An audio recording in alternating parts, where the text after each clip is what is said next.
Terima kasih masih bersama Profesor Arief Satria. Prof, lanjut yang tadi.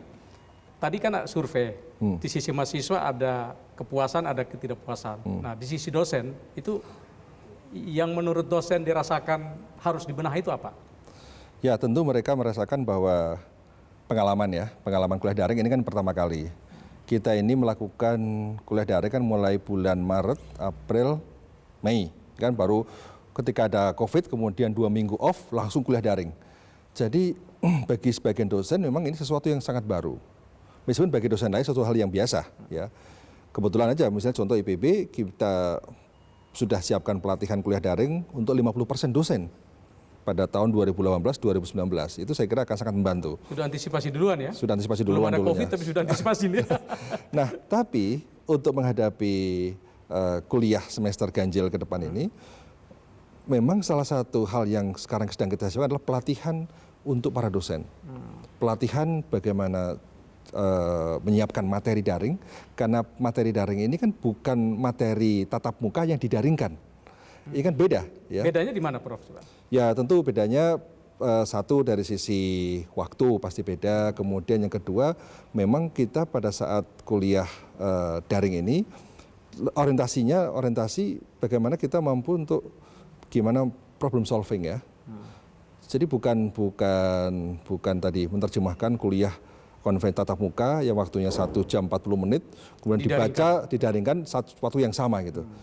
Jadi kita lebih variasi dengan visual gambar, dengan itu dengan dikombinasi dengan penugasan. Tapi sebenarnya gini, Mas, sekarang ini justru kesempatan kita untuk mengarah pada bagaimana orientasi pembelajaran yang berorientasi pada problem solving. Seperti yang terjadi di MIT. MIT sekarang ini melakukan adaptasi terhadap bukan COVID ya, adaptasi terhadap VUCA ya, itu dengan shifting dari orientasi kurikulum biasa menjadi kurikulum yang orientasinya pada pemecahan masalah. Sehingga mahasiswa banyak didorong untuk bisa mengenal realitas yang ada, kemudian memberikan solving, memberikan pemecahan masalah. Nah, itulah yang kita dorong juga agar para dosen bisa mengenalkan ilmu-ilmunya itu sejauh mana relevansinya untuk konteks kekinian. Kita tidak bisa hanya sekedar mengenalkan ilmu seperti ada di diktat, kemudian dosen tidak menjelaskan apa kaitannya dengan realitas. Justru yang kita dorong di dosen di kita ini, ya kalau di IWIJ tentu kita dorong agar dosen itu bisa hands on dalam bidangnya, kemudian punya passion, dan kemudian punya kemampuan untuk mengkaitkan dengan realitas, dan sehingga mahasiswa sudah terbayang bahwa ilmu yang diajarkan adalah ilmu yang bermanfaat. Ilmu yang diajarkan adalah ilmu yang memang bisa dia gunakan untuk memecahkan masalah-masalah yang ada. Ini sekarang trennya seperti itu. Bahkan MIT saya pikir trennya akan seperti apa, ternyata hanya shifting kurikulum. Sudah ada nggak pembicaraan di antara forum rektor untuk katakanlah sedikit mengadopsi model MIT tersebut, Pak? Ya, kita kan MIT ini ketika datang ke sini juga bertemu dengan para rektor. Sekarang para rektor juga paham. Nah, terus kita di organisasi para rektor ini ada Majelis Rektor Perguruan Tinggi Negeri, ada juga Forum Rektor Indonesia, yang ya itu adalah media kita untuk sharing pengalaman, sharing juga ide-ide untuk menemukan solusi ketika ada masalah-masalah yang ada ini seperti apa. Seperti tadi masalah UKT, kemudian juga masalah pembelajaran daring. Sekarang memang setiap perguruan tinggi punya karakteristik yang berbeda-beda, ya. Kondisi infrastruktur IT yang berbeda, keuangan yang ya kalau yang perguruan tinggi negeri ya relatif ya mirip-mirip, tapi kalau swasta dan negeri kan ada yang sama, ada juga yang jauh berbeda. Jadi memang ini variasinya cukup lumayan. Nah, ini kan kita bicara tadi kan salah satu skill dosen ya bisa ditingkatkan ya. Tapi aspek kedua adalah soal ketersediaan infrastruktur jaringan ya. Kalau Jawa katakanlah relatif aman, Prof. Bagaimana dengan luar Jawa yang terpencil? Nah, solusinya apa untuk mereka bisa disediakan jaringan yang memadai itu? Ya, memang ini salah satu kendala kita adalah infrastruktur. Ya, masalah infrastruktur memang tentu bukan beban kami ya, para rektor. Ini saya kira tugas pemerintah untuk bisa memastikan. Nah, oleh karena itu kita berharap bahwa dengan adanya kondisi pandemi COVID yang kemudian kita semua beradaptasi dengan sistem daring ini, maka kita berharap sekali ini support infrastruktur dari pemerintah bisa bagus, khususnya melalui perusahaan-perusahaan provider itu, sehingga orang mudah mengakses jaringan. Karena ya tidak hanya di luar Jawa, di Jawa pun sebagian kadang-kadang on off dan sebagainya. Ya. Nah, Forum Rektor sudah komunikasi dengan Mendikbud karena ini kan September katakanlah kuliah semua kan metode PJJ daring nih. Ya. Nah kalau tidak ada kesiapan infrastruktur gimana mau jalan, Prof? Ya, ini tentu ya. Kebetulan saya sekarang kan baru terpilih sebagai Ketua Forum Rektor, belum dilantik, belum ditetapkan. Ya. Ini masih Pak Rektor Undip yang memegang. Nah, jadi kita ini untuk itu kalau di Majelis Rektor Perguruan Tinggi Negeri, ya kita sudah mengirimkan surat kepada pemerintah, ya, tentang hal tersebut, tentang bagaimana kita ini penting untuk mulai memikirkan infrastruktur, kemudian kemudahan-kemudahan untuk memperlancar pembelajaran. Ya, saya kira itu yang sudah kita. Sebentar,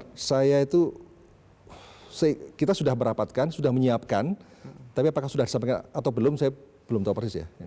Moga-moga sudah disampaikan, moga-moga. Tapi itu suatu keharusan ya, Prof. Tapi ya, secara informal kami dengan Kemdikbud juga sudah sering bicara bahwa ini adalah sesuatu yang penting di seminar-seminar pada saat kita webinar dimanapun juga ini suara yang selalu kita sampaikan. Dan saya kira pemerintah juga punya concern yang sama, ya, apalagi Pak Mendikbud punya concern yang sama. Beliau kan sangat concern soal IT ini, ya.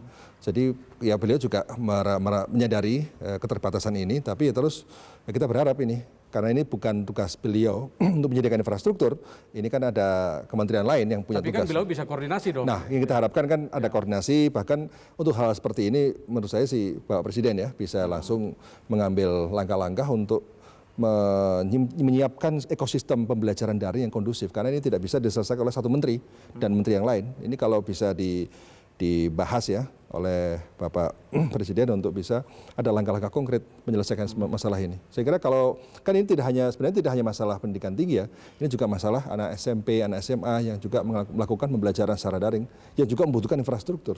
Ya. Prof, ini kan kuliah daring ini menjadi in lagi setelah ada COVID ya. Ya. Padahal kalau kita lihat sebelumnya, kuliah daring ini kan sudah ada sebelumnya, walaupun presentasi kecil ya. Ya. Bahkan kita punya universitas terbuka nih, Ya. yang jarak jauh nih. Nah, setelah COVID nanti, apakah model kuliah jarak jauh atau daring ini bisa di-blend dengan kuliah yang konvensional, Prof? Ya. Prof gimana? Ya, sekarang ini kan yang terjadi adalah blended learning. Ya. Tadi saya sampaikan tadi ada kuliah full, kemudian praktikum, tatap muka, itu kan blended learning. Nah, ke depan di IPB juga kita melakukan blended learning. Ya, ke depan itu setiap mata kuliah tidak full online. Ada mungkin 20%, 30% yang online, sisanya adalah offline, sisanya tatap muka, bukan tatap maya.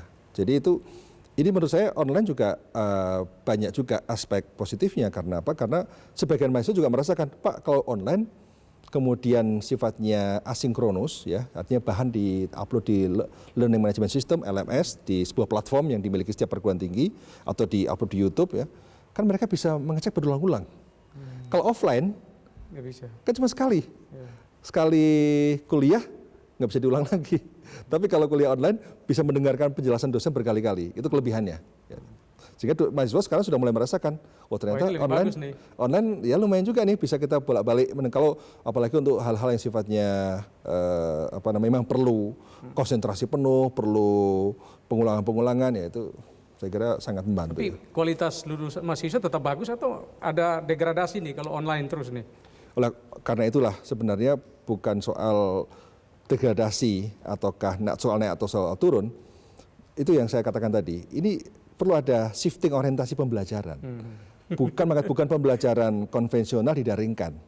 Tapi dalam konteks pembelajaran daring ini, bagaimana mendorong mahasiswa untuk lebih concern pada realitas yang ada di sekelilingnya sekarang ini. Jadi bagaimana mengkaitkan perkuliahan dengan yang ada di sekelilingnya. Misalnya ketika kuliah tentang pemulihan tanaman, ya orang bisa mengecek bagaimana pohon pisang di kebunnya, coba dicek. Dia benar-benar ke kebunnya, ke pekarangannya, mengecek langsung dan sebagainya. Itu kan sesuatu yang langsung praktek, ya. Jadi menurut saya dan kemudian bisa langsung menyelesaikan masalah-masalah yang ada.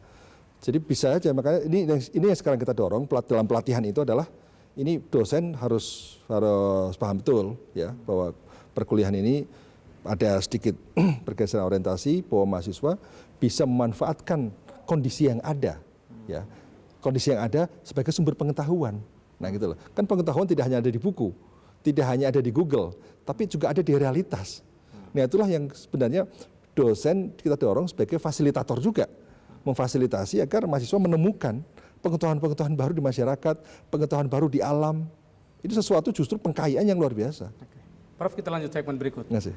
Bagaimana penguatan riset dan kolaborasi dengan sektor swasta, kita saksikan di segmen selanjutnya. Ramuan tradisional untuk mencegah COVID. IPB sendiri apa yang sudah dilakukan? Di IPB ada banyak riset berkaitan dengan hal tersebut karena memang kita fokus pada pangan ya, dan juga produk-produk pangan untuk kesehatan.